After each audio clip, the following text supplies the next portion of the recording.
మదనపల్లె ఫైళ్ల దగ్ధం కేసులో ఎంతటి వారినైనా వదిలిపెట్టే ప్రసక్తే లేదని మంత్రి సత్యప్రసాద్ అన్నారు.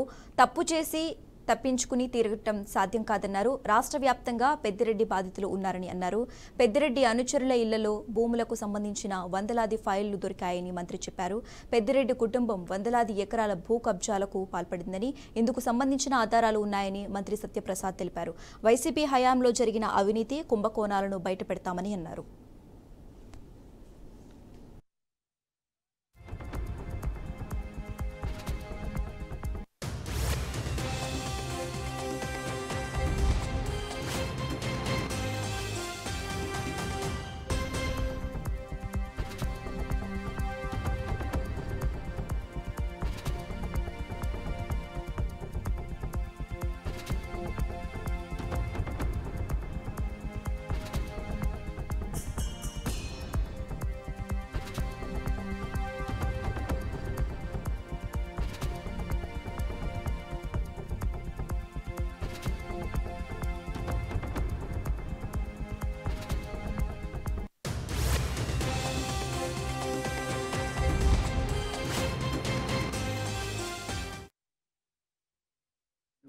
గంటలు విద్యుత్ అందించాలి ప్రజలకి. అదేవిధంగా రైతులకు కూడా నాణ్యమైన విద్యుత్ అందించాలి. గతంలో ప్రభుత్వం 1 మెగావాట్ కూడా కొత్త ఉత్పత్తి తీసుకురాలా.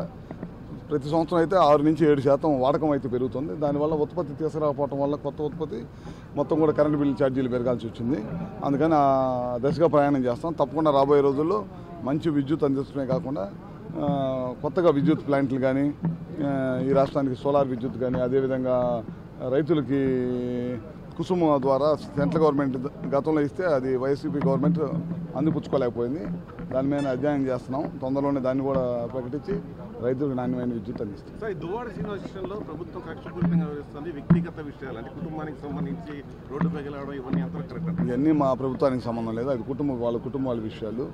వాళ్ళ ఒకరు కాదు, ఇద్దరు కాదు, అందరూ అదే పరిస్థితిలో ఉన్నారు. మనందరికీ తెలిసిందే. అది వాళ్ళకి ప్రజలే చూస్తున్నారు, ప్రజలే నిర్ణయిస్తారు. గతంలో మీ పైన అంటే ప్రతిపక్షంగా మీరున్నప్పుడు మిమ్మల్ని రకరకాలుగా రోజా కావచ్చు, అలాగే చాలా మంది అప్పట్లో మంత్రులు మిమ్మల్ని రకరకాల ఇబ్బందులకు గురి చేశారు. ఇప్పుడు వాళ్ళపైన చర్యలు ఉంటాయి. వాళ్ళందరినీ ఒక్కొక్కరిగా అరెస్ట్ చేస్తారు. కొండ మీద ఎప్పుడు కానీ, ఇక్కడ కానీ, గుడ్ల దగ్గర ఎప్పుడు కూడా రాజకీయం మాట్లాడు అయినప్పుడు కూడా వెంకటేశ్వర స్వామి గారు అలాగే అమ్మవార్ల దయ ఎప్పుడు కూడా ఈ రాష్ట్రం మీద ఉండాలి, రాష్ట్రం సుభిక్షంగా ఉండాలి. అందుకని అందరూ కూడా ఈ రాష్ట్రం అయితే వెనకబడిపోయిందో దాన్ని మళ్ళీ అతి వేగంగా పునర్నిర్మాణం చేసుకోవాలని చెప్పేసి లక్ష్యంతో చంద్రబాబు నాయుడు గారిని మళ్ళీ ముఖ్యమంత్రి చేశారు. తప్పకుండా ఒక కార్యాచరణతో ఈ ప్రభుత్వం ముందుకు పోతూ ఉంది. ఈ ప్రాంతంలో ఉన్న ప్రతి తెలుగువారు, ప్రపంచంలో ఉన్న ప్రతి తెలుగువారు సుఖంగా ఉండాలని లక్ష్యంతో ఆయన ఎప్పుడు కూడా పనిచేశాడు. ఈ ప్రాంతం వెనకబడింది కాబట్టి తప్పకుండా పూర్తి శ్రద్ధతో ఈ రాష్ట్రాల ముందు తీసుకెళ్ళి ఈ ప్రభుత్వం పనిచేస్తాం. సరే, మదనపల్లె ఫైళ్ల కేసు ఆలస్యం అవుతుందన్న ప్రచారం చరిత్రలో ఎప్పుడు చేయని విధంగా ఈ యొక్క రెవెన్యూ సదస్సులు పెట్టుకున్నాం. వాటిపైన చాలామంది ఫోన్ చేస్తాం, బయటపడి మేము కంప్లైంట్ ఇవ్వలేమని చెప్పి